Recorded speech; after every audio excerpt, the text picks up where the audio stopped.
So the last section to our calculus unit is integrals. Integrals is kind of like the opposite of a derivative. You could also think of integrals as area under the curve.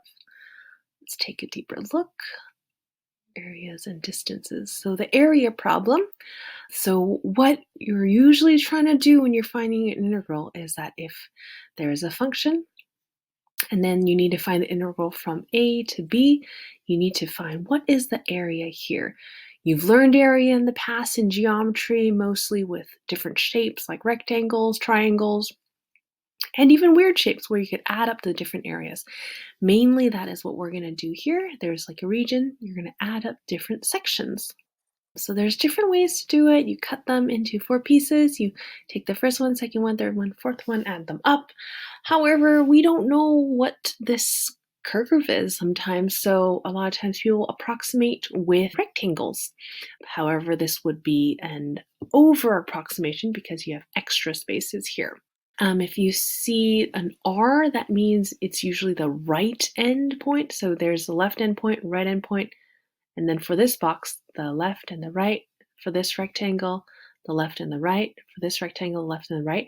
If we always use the right endpoint here, they will notate it with an R. If we use the other endpoint here, here and here, then we would have notated with an L for the left. Right here. So use the left hand point, left hand point, left hand point, left hand point. You can see that the left hand point is a lower approximation while the right hand point is an upper approximation in this case, but it might be different in other times.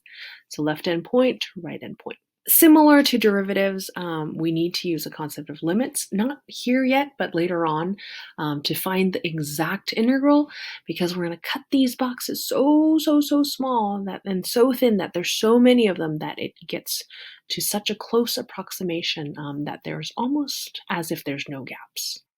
Okay, so right endpoint, you cut them into different regions. All this is just adding these different ones up. And then remember, rectangle is base times height. So this is the base times the height.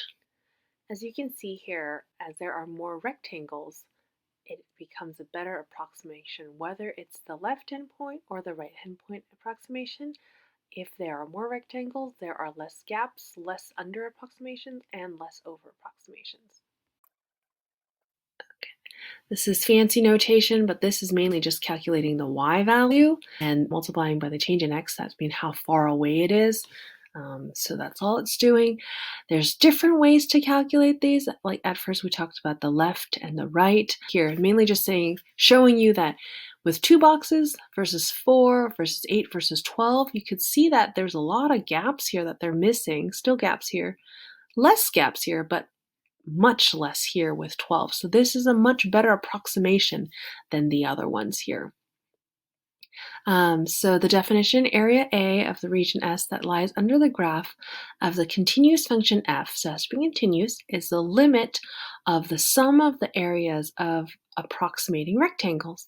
So the area under is the limit, the right-hand side, as n approaches infinity.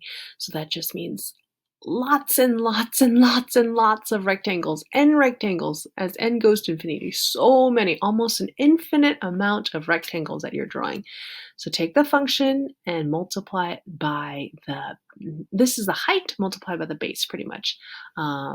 Once again, the height, which is f of x, the y value, and then here's the change in x till the next x value, so the base and the height. Same thing, but with the left-hand limit. So here they're using different points, not exactly the left or the right, but they're just keeping what they think is the best approximation. Sigma notation. Sigma notation just means adds it all up. It's this big fancy E. This tells us to end with I hitting N. This tells us where it starts, so I starts at M.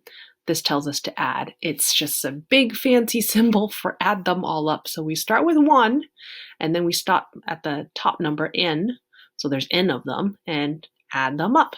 So you put this here, the first one, second one, third one, fourth one, fifth one, until the top number n. Anything else you need to show? Okay, so here with the M, they're using the midpoint instead of the left or the right. They're using the midpoint to approximate. And